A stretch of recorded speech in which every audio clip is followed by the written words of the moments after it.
Media మిత్రులకి నమస్కారం.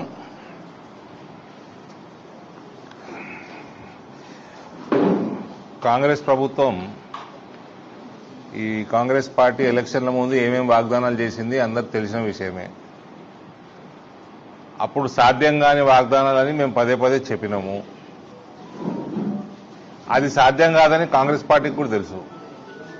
తెలిసినా కూడా ప్రజల్ని మభ్యపెట్టి ప్రభుత్వంలోకి రావడానికి అనేక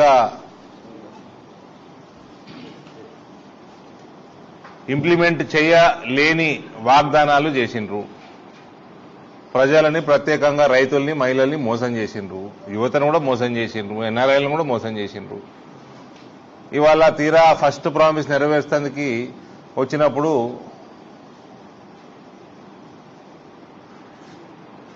మన ప్రాంతంలో, మన జిల్లాలో 2,55,000 రైతులు రుణాలు తీసుకుంటే కేవలం 83,000 అంటే 1/3 30% రైతులకి రుణమాఫీ చేసే పరిస్థితి రాష్ట్రంలో ఉన్నది. ఈ 2 లక్షల పైన ఉన్న వాళ్ళు, ఇక అన్నిటికంటే పెద్ద జోక్ ఏంటంటే 2 లక్షల పైన ఉన్న వాళ్ళంటే వాళ్ళు కట్టేస్తే కాంగ్రెస్ వాళ్ళంటే 2 లక్షలు ఇస్తారట. వాళ్ళు కట్టరా మీకెందుకే? నువ్వు 2 లక్షలు నువ్వు రుణమాఫీ చేయాలి కదా, అంటే ఆ పైసలు తీసుకొని ఇటు ఇస్తాడా?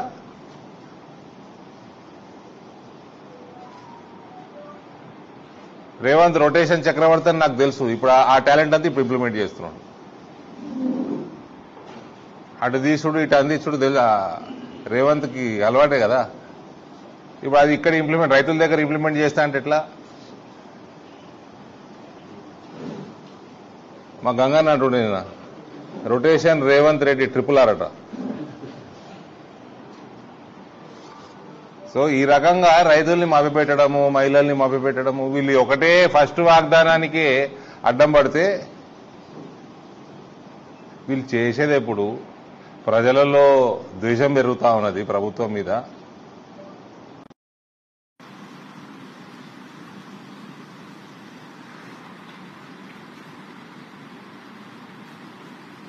అప్పుడు మోసం చేసిండని కేసీఆర్ 10 సంవత్సరాలు అనేక వర్గాలని మోసం చేసిండని ఆయన ధర్మేసిండ్రు.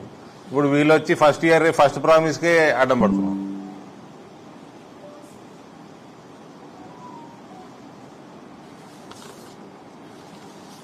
రుణమాఫీ చేసేది ఉంది.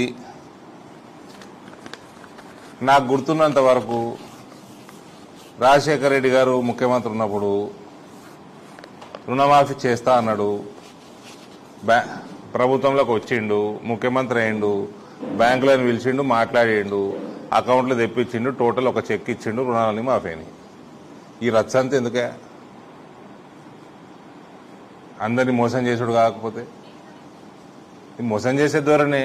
అబద్ధాలు చెప్పిండ్రు. ప్రజలు కూడా రానున్న ఎన్నికలలో కూడా ప్రజలను కూడా రిక్వెస్ట్ చేస్తా ఉన్నా, బాగా గమనించాలా.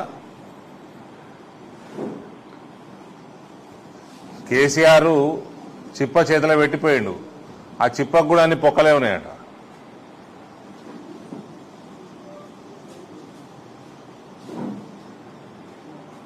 రైతాంగం రేపు ప్రత్యేకంగా చేపట్టిన ధర్నా కార్యక్రమానికి మా పార్టీ తరఫున, ఎంపీగా నా తరఫున పూర్తి మద్దతు, సంఘీభావం. ఎటువంటి సపోర్ట్ మా తరఫు నుంచి కావాలన్నా ఫ్యూచర్లో రైతు శ్రేయస్సు కోసం తప్పకుండా మా తరఫున ఉంటుంది.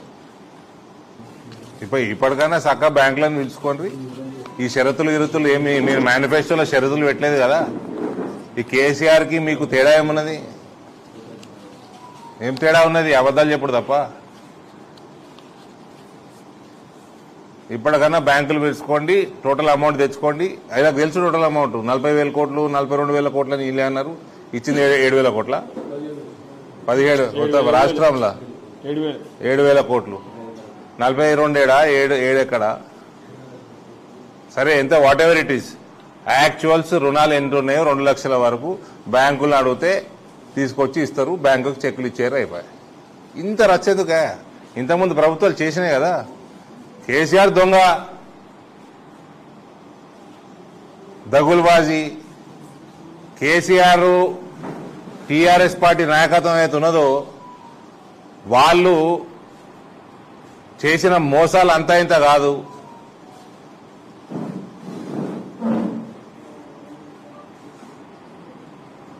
ఎవ్వరు కూడా వాళ్ళతో కంపేర్ చేసుకోవద్దు. 2002లో నరేంద్ర మోడీ గుజరాత్లో లోన్లు ఇచ్చిండు రైతులకి, ఇంట్రెస్ట్ ఫ్రీ లోన్స్ ఇచ్చిండు, అప్ టు 5 lakhs ఆ రోజులలో ఇచ్చిండు. మంచి పవర్ సరఫరా చేసిండు, 3 phase, గ్రౌండ్ వాటర్ పెంచిండు. 3 ఏళ్లలో 9,000 కోట్ల ఆదాయం 35,000 కోట్లకు పెరిగింది గుజరాత్ది. ఇంట్రెస్ట్ ఫ్రీ లోన్ ఇచ్చిండు.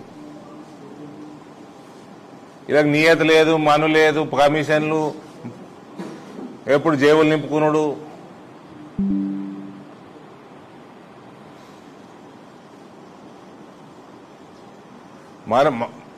మళ్ళా మోసపోవద్దని నేను ప్రజానికాన్ని కూడా కోరుతా ఉన్నా.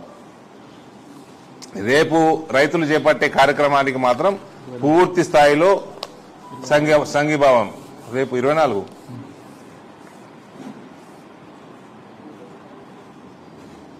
ఏమైనా ఉంటే అడగండి బాస్ బ్రదర్. Thank you.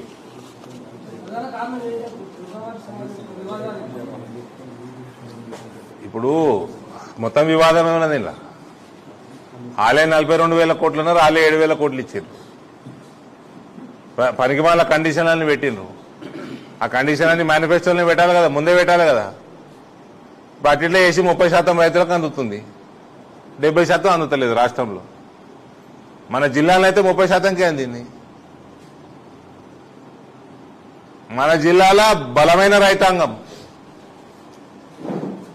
బ్రహ్మాండమైన పంటలు, ఫర్టైల్ ల్యాండ్స్. మన జిల్లా తర్వాత ఎక్కడైనా అగ్రికల్చర్. ఇక్కడ రైతులతో పెట్టుకుంటే భజంత్రి చేస్తారు.